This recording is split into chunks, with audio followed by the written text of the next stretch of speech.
Right, very good morning. Welcome to BRK news scan. నేను మధు. ఇక వార్తాపత్రికలో వచ్చినటువంటి ప్రధాన అంశాలను అయితే మొదటిగా చూద్దాం. ఈనాడు పేపర్ తీసుకుంటే ఈనాడులో వచ్చిన మొదటి అంశాన్ని ఒకసారి తీసుకుంటే, గణతంత్ర దినోత్సవ సందర్భంగా శుక్రవారం గురుపు బగ్గిలో కర్తవ్య పదిలో వేదిక వద్దకు వస్తున్న రాష్ట్రపతి నిన్న జరుగుతున్న గణతంత్ర వేడుకలకు సంబంధించి కూడా ఒక వార్తను తీసుకోవడం జరిగింది. అటు నారీ భేరీ, ఇటు సైనిక భేరీ, దేశ సాయుధ పాఠాన్ని చాటిన గణతంత్ర పరేడ్ ఆకట్టుకున్న మహిళా త్రివిధ దళాల బృందం కవాతో. అలాగే మళ్ళీ ఎన్డీఏ గూటికి నితీష్ సీఎంగా రేపు మరోసారి ప్రమాణం. బీజేపీ నుంచి ఇద్దరు ముఖ్యమంత్రులు. జేడీయూ ఆర్జేడీ బృందానికి బీటలు. బీహార్లో వేగంగా మారుతున్న పరిణామాలు ఇదొక అంశంగా తీసుకోవడం జరిగింది. అలాగే పాలనలో అహంకారం, నియంతృత్వం చెల్లవు. గత ప్రభుత్వం ఏనాడు సామాన్యులకు అందుబాటులో లేదు.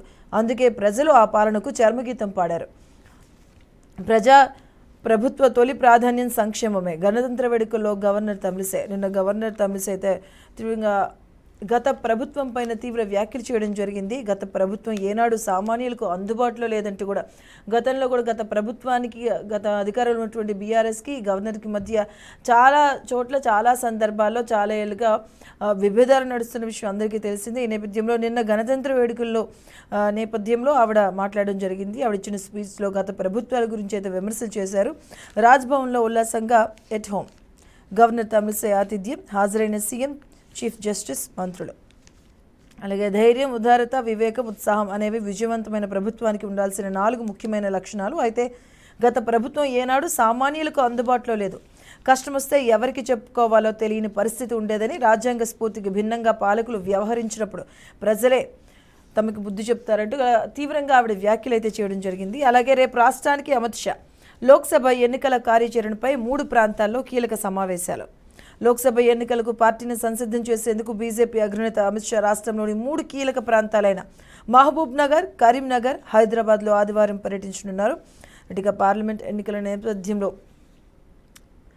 కేంద్ర పెద్దలు అయితే రాష్ట్రాలకు రావడం జరుగుతుంది. ఈ నేపథ్యంలో అమిత్ షా అయితే రేపు రాబోతున్నారు. అలాగే 3 ప్రాంతాల్లో ఆయన పర్యటించబోతున్నట్టుగా తెలుస్తుంది. హైదరాబాద్తో పాటుగా కరీంనగర్, మహబూబ్ నగర్ ఈ ప్రాంతాల్లో ఆయన పర్యటిస్తారు. అలాగే తెలంగాణ హక్కుల కోసం పోరాడేదే బారాసనే రాష్ట్రం తరపున పార్లమెంటులో గలం విప్పాలి. ఎంపీలకు కేసీఆర్ దిశానిర్దేశం. రైట్, కృష్ణా జలాలతో పాటు రాష్ట్రానికి సంబంధించిన పెండింగ్ అంశాలపై పార్లమెంటులో గట్టిగా పోరాడాలని బీఆర్ఎస్ అధినేత మాజీ సీఎం కేసీఆర్ తమ పార్టీ ఎంపీలకు సూచించారు. తెలంగాణ హక్కుల కోసం పోరాడేది, కాపాడేది బీఆర్ఎస్ ఒక్కటేనని స్పష్టం చేశారు. చాలా రోజుల తర్వాత మాజీ సీఎం కేసీఆర్ బయటకు రావడం జరిగింది. రాబోయే పార్లమెంటు ఎలక్షన్ల నేపథ్యంలో దిశానిర్దేశం చేశారు. దానికి సంబంధించి ఒక వార్తగా తీసుకోవడం జరిగింది.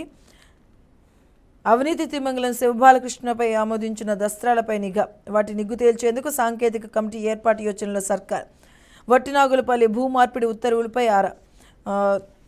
శివబాలకృష్ణ అక్రమాలకు సంబంధించి కూడాను 100 కోట్లపైనే అవినీతి అక్రమాలు అయితే బయటపడ్డాయి. దానికి సంబంధించి కూడాను ఒక కమిటీని కూడా ఏర్పాటు చేసే యోచనలో ఉంది సర్కార్. వట్టినాగులపల్లి భూ మార్పిడి ఉత్తర్వులపై కూడా ఆరా తీసే నేపథ్యంలో ఉందని చెప్పుకోవచ్చు. అలాగే హైదరాబాద్ కుర్రాడు తన్మయ్ ప్రపంచ రికార్డు. ఫస్ట్ క్లాస్ క్రికెటర్లో వేగంగా త్రిశతకం. హైదరాబాద్కు చెందినటువంటి తన్మయ్కి సంబంధించిన ఒక వార్తను తీసుకోవడం జరిగింది. అలాగే రాష్ట్రంలో ప్రజాస్వామ్యాన్ని పునరుద్ధరించే ప్రక్రియలో ఉన్న చెట్లకు వర్సిటీకి ఇబ్బంది లేకుండా హైకోర్టు నిర్మాణం. అది గత ప్రభుత్వ నిర్ణయం, మేము జీవో ఇచ్చాం సీఎం రేవంత్ రెడ్డి. ఇది ఈనాడులో తీసుకున్నటువంటి ప్రధాన అంశాలుగా మరి చూడొచ్చు. ఎమ్మెల్యే ఎన్డీఏ గుటికి నితీష్ అన్న అంశము, అలాగే నిన్న జరిగినటువంటి గణతంత్ర వేడుకలకు సంబంధించి వాళ్ళు ప్రధానంగా అంశాలు తీసుకోవడం జరిగింది. అలాగే పార్లమెంట్ ఎన్నికల నేపథ్యంలో సీఎం కేసీఆర్ దిశానిర్దేశం చేసినటువంటి వాటిని కూడా వాళ్ళు ప్రధానంగా తీసుకోవడం జరిగింది. అలాగే నెక్స్ట్ పేపర్ చూస్తే ఆంధ్రజ్యోతిలో వచ్చినటువంటి ప్రధాన అంశాలు మనం ఒకసారి చూసుకుంటే, అహంకారం, నియంతృత్వం చెల్లవు. అసెంబ్లీ ఎన్నికల్లో తెలంగాణ సమాజం ఇచ్చిన తీర్పు ఇదే. పేదల కన్నీళ్లు తుడిచే నాదుడే లేని పాలన గతంలో చూసాం. పాలకులను నియంత్రించే శక్తిని ప్రజలకు రాజ్యాంగం ఇచ్చింది. కొత్త ప్రభుత్వంలో అంబేద్కర్ స్ఫూర్తితో అన్ని వర్గాలకు మేలు, స్వేచ్ఛ, సమాన అవకాశాలు దక్కాలనే లక్ష్యంతో పనిచేస్తుంది. 75వ గణతంత్ర దినోత్సవాల సందర్భంగా గవర్నర్ డాక్టర్ తమిళిసై ఈ వ్యాఖ్యలు చేశారు. అలాగే ఆవిడిచ్చినటువంటి ఎట్ మై హోమ్ సంబంధించి కూడా సీఎం రేవంత్ రెడ్డి, అలాగే మంత్రులు కూడా, ఎమ్మెల్యేలు కూడా దీనికి హాజరవడం జరిగింది.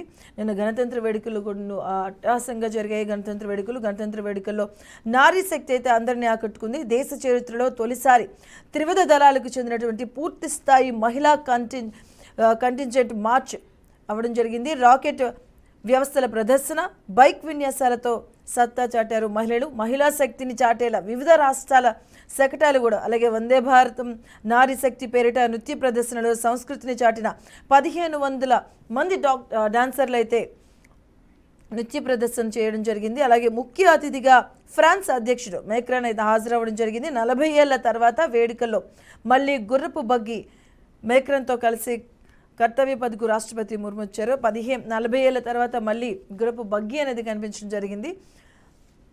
తెలంగాణ శకటం అయితే ఆకట్టుకుంది. పూర్తిగా పచ్చదనంతో ఉన్నటువంటి తెలంగాణ శకటం అందరినీ ఆకట్టుకుందని చెప్పుకోవచ్చు. అలాగే కనుపు సింహాసనం సునకము.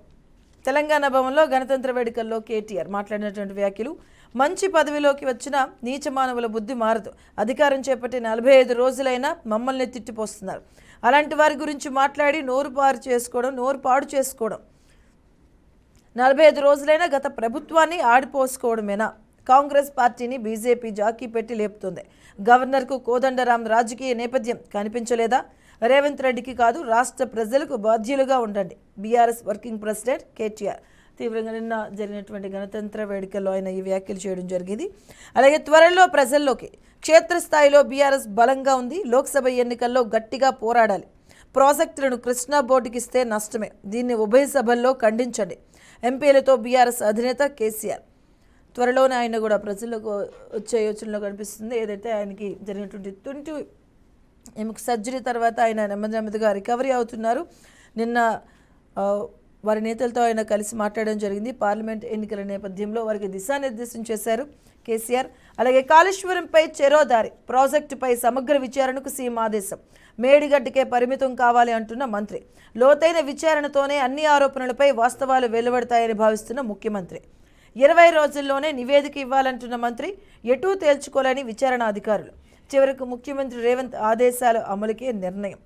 కాళేశ్వరం ప్రాజెక్టు పైనైతే విచారణకైతే సీఎం ఆదేశించడం జరిగింది. మేడిగడ్డ పరిమితి కావాలి అంటుంది. ఈ నేపథ్యంలో ఏదైతే జలశక్తికి సంబంధించి ఆ ప్రాజెక్టుకి సంబంధించి కూడా కాంగ్రెస్ ప్రత్యేక దృష్టి సారించిందని చెప్పుకోవచ్చు. అలాగే మిమ్మల్ని చవటలు వెధవలు అనగలం, డిక్షనరీలు వెతికి మరీ తిట్టగలం.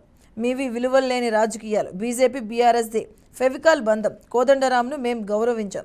కేటీఆర్ హరీష్ రావుపై మండిపడ్డ జగ్గారెడ్డి. ఆయన చేసినటువంటి కొన్ని వ్యాఖ్యలు చూసాం. అలాగే బీజేపీతో నితీష్ జట్టు. కాషాయ పార్టీతో కలిసి రేపు కొత్త ప్రభుత్వం. బీహార్లో జోరందుకున్న ఊహాగానాలు. రాజ్భవన్ కార్యక్రమానికి తేజస్వి గైహాజరు. వదంతులపై స్పష్టత ఇవ్వాలని ఆర్జేడీ విజ్ఞప్తి. ఇండియాలోనే కొనసాగుతున్నాం జేడీయూ. సొంతంగా సర్కారు ఏర్పాటుపై లాలు కసరత్తు. స్పీకర్ తమ పార్టీ నేతనే కావటం ధీమా. అలాగే మళ్ళీ నితీష్ బీజేపీతో జతకట్టే సిచ్యువేషన్స్ వస్తాయంటూ కూడా ఊహాగానాలు వినిపిస్తున్నాయి అక్కడ. దానికి సంబంధించి ఒక వార్తను తీసుకోవడం జరిగింది. అంతులేని అక్రమ బధీకరణ. పెద్ద ఎత్తున జీవో 59 ఉల్లంఘనలు. 1000 కోట్ల భూముల ఆక్రమణలు. ఎన్నికల సమయంలోనే రెగ్యులైజేషన్. ఉమ్మడి రంగారెడ్డిలో అనేక ప్రాంతాల్లో భారీగా ప్రభుత్వ భూముల క్రమబద్ధీకరణ. అబ్దుల్లాపూర్లో మెట్లో 1,00,000 గజాల భూమి క్రమబద్ధీకరణకు తహసీల్దార్ సంతకం. జిల్లా కలెక్టర్ జోక్యంతో నిలిచిన ప్రక్రియ. అక్రమాలను తవ్విస్తున్న కొత్త ప్రభుత్వం. బాధ్యులపై చర్యలకు రంగం సిద్ధం. దీనికి సంబంధించి ఒక వార్త తీసుకోవడం జరిగింది. ఇది ఆంధ్రజ్యోతిలో వచ్చినటువంటి ప్రధాన అంశాలు. ఇక సాక్షిలో చూద్దాం. సాక్షిలో వచ్చినటువంటి ప్రధాన అంశాలు మనం ఒకసారి చూసుకుంటే, నిన్న జరిగినటువంటి విజయవాడలో ఇందిరాగాంధీ స్టేడియంలో గణతంత్ర వేడుకలు అయితే అంగరంగ వైభవంగా చేశారు ప్రభుత్వం. నారీ శక్తి విశ్వరూపాన్ని చూపించింది. అలాగే ఘనంగా 75వ గణతంత్ర వేడుకలు. తొలిసారి మహిళలతో త్రివిధ దళాల కవాతు. సెక్రటరీ నుంచి విన్యాసాల దాకా నారీ భేరీ. సాయుధ పాఠవానికి అర్థం పట్టిన వేడుకలు. రంగుల తపాగాలతో ఆకట్టుకున్న ప్రధాని మోదీ. రైట్. ఇక నిన్న నారీ శక్తి ఎక్కువగా కనిపించింది. గణతంత్ర వేడుకల్లో మొట్టమొదటిసారిగా పూర్తి నారీ శక్తి అనేది కనిపించింది. దానికి సంబంధించి ప్రధానంగా వారు తీసుకోవడం జరిగింది. అలాగే ఇంకోటి, గ్యారంటీగా ముందుకెళ్తున్నాం. 100 రోజుల్లోనే హామీలు అమలు చేసి ప్రజల్లో ముఖాల్లో ఆనందం చూడటమే ప్రభుత్వ లక్ష్యం. గత 10 ఏళ్లలో విధ్వంసమైన రాజ్యాంగం విలువలు, వ్యవస్థలను పునర్నిర్మించుకుంటున్నాం. గణతంత్ర దిన ప్రసంగంలో గవర్నర్ తమిళిసై. హాజరైన సీఎం రేవంత్, మండలి చైర్మన్ గుత్తా, అలాగే మంత్రులు. పెండింగ్ బిల్లులైనా ఇవ్వండి, పదవుల్లోనైనా ఉంచండి, నిధులైనా విధులైనా. రాష్ట్ర వ్యాప్తంగా ఆందోళనలో సర్పంచులు. ప్రత్యేక అధికారుల పాలన అంటే ప్రజాస్వామ్యానికి విలువే లేదు. మేము రాజకీయ పార్టీల గుర్తులతో ఎన్నికైన వాళ్ళం కాదు. సొంత నిధులతో పంచాయతీ భవనాలు, శ్మశాన వాటికలు, క్రీడా మైదానాలు నిర్మించాం. ఉపాధి హామీ, ప్రత్యేక అభివృద్ధి. ఏదైతే సర్పంచులు గతంలో సర్పంచులకు బిల్లులు ఇవ్వలేదు, సర్పంచులు నోరు నొక్కేశారన్న వాటికైతే ఇప్పుడు దీనికి సంబంధించి ఒక ప్రధాన వార్తగా తీసుకోవడం జరిగింది. రాష్ట్ర వ్యాప్తంగా ఆందోళన చేస్తున్న సర్పంచులు ప్రత్యేక అధికారాలు పాలంటే ప్రజాస్వామ్యానికి విలువ లేదు, వాళ్ళకి రావాల్సిన బిల్లులు వాళ్ళు త్వరగా ఇవ్వాలంటూ కూడా వారు కోరుకోవడం జరుగుతుంది. దానికి సంబంధించి ప్రధానంగా వారు తీసుకోవడం జరిగింది. అలాగే విభజన హామీలపై నిలదీయండి, పార్టీ ఎంపీలకు కేసీఆర్ ఆదేశం, ఇది ప్రధానంగా వీరు తీసుకోవడం జరిగింది. అలాగే ఇంకొక పేపర్ వెలుగు పేపర్ చూద్దాం. వెలుగు పేపర్లో వచ్చినటువంటి ప్రధాన అంశాలు ఏంటి అన్నది ఒకసారి చూసుకుంటే, నియంతృత్వానికి చర్మగీతం, అహంకారం చెల్లదని తెలంగాణ సమాజం తీర్పు ఇచ్చింది, ప్రజాప్రభుత్వాన్ని ఏర్పాటు చేసుకుంది గవర్నర్ తమిళిసై. నేను ఆవిడ చేసినటువంటి గణతంత్ర వేడుకల్లో ఆమె చేసినటువంటి వ్యాఖ్యలు ఇక్కడ ప్రధానంగా తీసుకోవడం జరిగింది. అలాగే కర్తవ్య పథ్లో నారీ శక్తి, ఢిల్లీలో ఘనంగా సాగిన రిపబ్లిక్ డే పరేడ్, తొలిసారి ఆల్ విమెన్ ట్రైన్ సర్వీసెస్ కంటింజెంట్కు కవాతు, సైనిక శక్తిని చాటిన త్రివిధ దళాలు, పారామిలిటరీ బలగాలు, గురుపు బగ్గీలో కర్తవ్య పథ్కు చేరుకున్న రాష్ట్రపతి ద్రౌపది ముర్ము. 40 ఏళ్ల తర్వాత మళ్ళీ ఈ గురుపు బగ్గీ అనేది కనిపించింది. అలాగే టీఎస్పీఎస్పీ ప్రతిష్టను పెంచుతాం, కమిషన్ చైర్మన్ మహేందర్ రెడ్డి వెల్లడి, చైర్మన్గా బాధ్యతలు స్వీకరణ, కొత్త సభ్యుల ప్రమాణ స్వీకారం. తెలంగాణ సంబంధించి టీఎస్పీఎస్పీ కొత్త చైర్మన్గా అయితే మహేందర్ రెడ్డి ఆయన ఎన్నికవడం జరిగింది. ఆయన ప్రమాణ స్వీకారం చేశారు దానికి సంబంధించి. అలాగే రేపు రాష్ట్రానికి అమిత్ షా రాబోతున్నారు. పార్లమెంట్ లోక్సభ ఎన్నికల నేపథ్యంలో ఈయన రాక, అలాగే హైదరాబాద్తో పాటు మరో 2 ప్రాంతాల్లో కూడా ప్రధాన ప్రాంతాల్లో పర్యటిస్తారు. కేసీఆర్ను అరెస్టు చేయాలి, కాంట్రాక్టర్లకు లక్షల కోట్లు దోచిపెట్టిండు వివేక్ వెంకటస్వామి. నాపై బాల్క సుమన్ ఒక్క ఫిర్యాదు చేస్తే ఈడీ రైట్స్ జరిగినాయి, కేసీఆర్పై ఎన్ని ఫిర్యాదులు చేసినా ఈడీ రైట్స్ ఎందుకు జరగలేదంటూ ప్రశ్న. అన్నారం బ్యారేజ్ వద్ద కరకట్ట నిర్మాణంపై ఇంజనీర్లతో సమీక్ష, బ్యాక్ వాటర్తో నష్టపోతున్నామని కన్నీళ్లు పెట్టుకున్న రైతులు, కరకట్ట నిర్మించి ఆదుకుంటామని వివేక్ భరోసా. అటుగా ఇవి ఎక్కువగా మనం చూసినటువంటి ప్రధాన అంశాలు, తెలంగాణ పేపర్కి సంబంధించినటువంటి ప్రధాన అంశాలు. నిన్న గణతంత్ర వేడుకలు కూడా అంగరంగ వైభవంగా జరిగాయి తెలంగాణలో ముఖ్యంగా చూసుకుంటే. అలాగే నిన్న గణతంత్ర వేడుకల్లో గవర్నర్ తమిళిసై చేసిన వ్యాఖ్యలు కూడా ఇప్పుడు, ఎందుకంటే గత ప్రభుత్వానికి తమిళిసైకి ఉన్నటువంటి మధ్య ఆ విభేదాలు అనేవి ఎప్పుడు ఫ్రంట్ ఫుట్లోనే ఉండేవి. దానికి సంబంధించి నిన్న కూడా ఆవిడ మాట్లాడడం జరిగింది. గత ప్రభుత్వానికి సంబంధించి విమర్శలు కూడా చేశారు. అలాగే అటుగా ఏపీ పేపర్ విషయానికి వస్తే, ఏపీ పేపర్ ప్రధానం విశాఖపట్నం పరిశ్రమల్ని పెట్టుబడుల్ని వెళ్ళగొట్టారు, ఐటీ రంగాన్ని కొంగుదీశారు, పర్యాటకాన్ని కొల్లబొడిచారు, మెట్రో ప్రాజెక్టును అటకెక్కించారు, ఇప్పుడు ఇక్కడికి వచ్చి ఏం ఉద్ధరిస్తారు జగన్. ఇది విశాఖ మనోవేదన. నా చుట్టూ ఉన్న పరిశ్రమలను కొల్లబొడిచారు, రూపుదాలుస్తున్న పారిశ్రామిక వాడల్ని అడ్డుకున్నారు, అభివృద్ధికి ఊతమిచ్చే పెట్టుబడిదారులు భయపెట్టారు, అవకాశాలను సృష్టించే ఐటీ రంగాన్ని వదులుకున్నారు, ఉపాధి వేటలో యువత వెళ్ళిపోతున్న చోద్యం చూశారు, అలరారిన పర్యాటక రంగాన్ని పడకేయించారు, అందమైన ఋషికొండను గొండు చేశారు, అదృష్టంగా నగరంగా పేరొందిన నన్ను మీరు మీ అనుచరులు జలగల్లా పట్టి పీడిస్తున్నారు, ఇప్పుడేదో ఉద్ధరిస్తామంటూ డొల్లమాటలు వల్లేస్తున్నారు, చిత్తశుద్ధి లేని మీరు నా వద్దకు వచ్చి ఏం చేస్తారు జగన్. అంటే జగన్ని ప్రశ్నిస్తున్నట్టుగా విశాఖపట్నం ప్రశ్నిస్తున్న ప్రధాన వార్తగా తీసుకోవడం జరిగింది. అలాగే నిన్న కూడాను ఏపీకి సంబంధించినటువంటి గణతంత్ర వేడుకల్లో జనసేన అధినేత పవన్ కళ్యాణ్ చేసినటువంటి వ్యాఖ్యలు కూడా ఇప్పుడు ఏపీ రాష్ట్ర వ్యాప్తంగా మరికొన్ని రోజుల్లో రాబోతున్నటువంటి ఎలక్షన్స్ నేపథ్యంలో కూడాను జనసేన చేసినటువంటి ఈ వ్యాఖ్యలు కూడాను ఇప్పుడు చర్చగా నడుస్తున్నాయి, హాట్గా నడుస్తున్నాయి. ఈయన చేసినటువంటి వ్యాఖ్యలు ఏవైతే ఉన్నాయో, జగన్ ప్రభుత్వం మళ్ళీ రాకూడదు, ఇప్పటికే టీడీపీ జనసేన పొత్తులో ఉన్న నేపథ్యంలో, బట్ నిన్న జనసేన అధినేత పవన్ కళ్యాణ్ చేసిన వ్యాఖ్యలు ఏవైతే ఉన్నాయో ఇప్పుడు చర్చనీయాంశంగా మారాయని చెప్పుకోవచ్చు. ఈ పొత్తు స్థానిక సంస్థల్లోనూ కొనసాగుతుంది, రాజానగరంలో జనసేన పోటీ, నాపై ఒత్తిడితోనే ప్రకటిస్తున్నా, పొత్తు ధర్మం తేదేపా పాటించాల్సిందే, అనుభవజ్ఞులు ఒక మాట అన్నా పట్టించుకోకూడదు పవన్ కళ్యాణ్. ఏదైతే మనం చూసాం గతంలో టీడీపీ అధినేత కూడా ఆయన పర్యటనలో భాగంగా అరకు అలాగే మండపేటకు సంబంధించి 2 అభ్యర్థులను ఆయన ప్రకటించడం జరిగింది. దాని తర్వాత ఏ రకంగా అటు వైసీపీ దానిపైన విమర్శలు చేసినా కూడా జనసేన ఒకంత తగ్గుతూ దానిపైన ఏం స్పందించకుండా నీట్గా వారినటువంటి ఏదైతే ఈ పొత్తు ఉందో జనసేనకి టీడీపీకి ఆ నేపథ్యంలో వారు నార్మల్గా ఉండడం జరిగింది. బట్ నిన్న మాత్రం జనసేన అధినేత గణతంత్ర వేడుకల్లో ఆయన ఈ రకంగా మాట్లాడడం జరిగింది. అలాగే ఇంకొకటి, సింగివలసలో బహిరంగ సభ ఈరోజు, ఎన్నికల ముంగిట ర్యాంప్ వాక్కు సిద్ధం, గ్యాలరీలకు సమీపంలో నడిచేలా ఏర్పాట్లు. నేడు విశాఖకు సీఎం జగన్, ఈరోజు ఆయన శంఖారావం స్టార్ట్ చేయబోతున్నారు సీఎం జగన్. అలాగే అటు నారి ఇటు సైనిక భేరి, దేశ సాయుధ పాఠాన్ని చాటిన గణతంత్ర పరేడ్, నిన్న జరిగినటువంటి గణతంత్ర వేడుకలకు సంబంధించి ఒక వార్తను తీసుకున్నారు. అలాగే ఎన్డీఏ గూటికి జేడీయూ అన్న అంశాన్ని కూడా వీరు తీసుకోవడం జరిగింది. అలాగే ఒకసారి ఆంధ్రజ్యోతి పేపర్ చూద్దాం. ఆంధ్రజ్యోతిలో ఉన్నటువంటి ఎంత గణతంత్ర వేడుకలకు సంబంధించి నారీ శక్తికి సంబంధించి కూడా వీరు ప్రధానంగా వార్తను తీసుకోవడం జరిగింది. ఎందుకంటే నిన్న జరిగినట్టు ఏదైతే ఆ గణతంత్ర వేడుకల్లో ఆల్ ఉమెన్ మొత్తం అన్ని దళాలకు సంబంధించి కూడా ఆల్ ఉమెన్ నిన్న నారీ శక్తి అనేది మనకి ఎక్కువ కనిపించింది. దేశ చరిత్రలో తొలిసారిగా ఇది త్రివిధ దళాలకు చెందినటువంటి పూర్తి స్థాయి మహిళ ఎవరైతే ఉన్నారో వారంతా మార్చం చేయడం జరిగింది. దాని ప్రధాన అంశం. అలాగే జగనన్న నుంచి ఏది ఆశించలేదు, కాదని అమ్మతో చెప్పించగలరా? తాడేపల్లికి వెళ్ళింది 2 సార్లే, జగనన్నను ఏదీ కోరలేదు, నా బిడ్డలపై ప్రమాణం చేస్తా, మరి మీరు చేయగలరా? అవును, నేను షర్మిలారెడ్డినే, పులి కడుపున పులే పుడుతుంది, నా కుమారుడికి రాజారెడ్డి అని నా తండ్రే పేరు పెట్టారు షర్మిల. భారీ విగ్రహాలతో పేదల ఆకలి తీరదు, అంబేద్కర్ రాజ్యాంగాన్ని కలరాస్తున్నారు, దళితులపై దాడులు పెరిగే, దళితుడిని చంపి డోర్ డెలివరీ చేసిన ఎమ్మెల్సీని పక్కన పెట్టుకున్నారు, ఎస్సీ ఎస్టీ సబ్ప్లాన్ నిధులు స్వాహా, బీజేపీకి కట్టుబానిసల వైసీపీ, జగన్ సర్కార్పై విరుచుకుపడ్డ షర్మిల.